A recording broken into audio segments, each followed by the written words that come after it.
Santé s'intéresse ce soir à une maladie extrêmement répandue dans la population et qui constitue un tabou jusqu'à présent. Il s'agit des maladies hémorroïdaires. Les études montrent qu'environ 70% des personnes ressentiront des symptômes au moins une fois au cours de leur vie. Et comme symptômes, nous pouvons retenir des saignements anaux et des douleurs au moment du soulagement. Cette maladie constitue aujourd'hui un problème de santé publique. Focus Santé, une réalisation de Koumba Sissé et Mamadou Sidibé. Quand je me soulage, j'ai remarqué du sang et senti des douleurs. Quand je partais à la selle, j'ai des problèmes au niveau, j'ai des douleurs, je traîne à pouvoir me soulager. Ces deux patients qui ont bien voulu garder l'anonymat souffrent de l'hémorroïde et suivent leur traitement dans un hôpital à Bamako.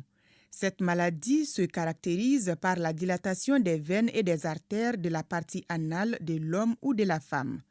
L'hémorroïde peut être interne ou externe.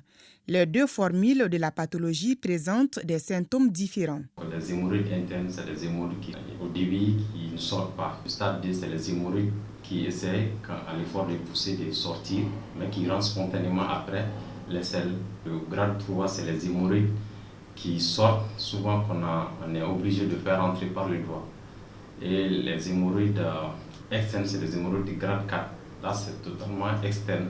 Même avec le doigt, on ne peut pas faire réintégrer les hémorroïdes. Très souvent, on découvre les hémorroïdes à l'occasion d'un saignement anal. Et on peut avoir des démangeaisons ou des picotements au niveau de l'anis, ou souvent une sensation de chaleur anale. Les facteurs favorisant l'hémorroïde sont nombreux. Quand on prend les femmes, généralement c'est pendant la grossesse ou en fin de grossesse, au moment de l'accouchement ou même après l'accouchement postpartum que beaucoup de femmes font leurs hémorroïdes. Et il y a aussi le vieillissement du réseau vasculaire. Il y a les troubles intestinaux qui peuvent favoriser l'apparition des hémorroïdes, notamment la constipation. Parce que les constipés sont tout le temps obligés de pousser pour évacuer les selles. Et cet effort de pousser va mettre la pression au niveau de la partie basse, notamment au niveau du réseau veineux artériel et veineux au niveau de l'anis. Alors il y a d'autres causes, notamment l'obésité et la fréquence des hémorroïdes est fréquente chez les obèses et même certaines activités, les activités physiques, notamment ce qui soulève les charges lourdes. Ensuite, il y a certaines activités telles que les activités qui sont liées à la position assise prolongée. Le traitement de la maladie va de la prise des médicaments à l'intervention chirurgicale.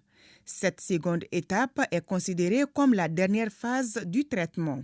Il y a des traitements qui basés sur le régime et le traitement basé sur des médicaments qu'on appelle les vénotonies.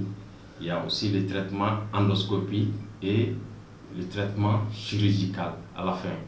Avant la chirurgie, c'est des traitements qui consistent à aller vraiment attacher les veines, les artères à l'intérieur de l'anis pour vraiment les raccorder et pour éviter leur procidence.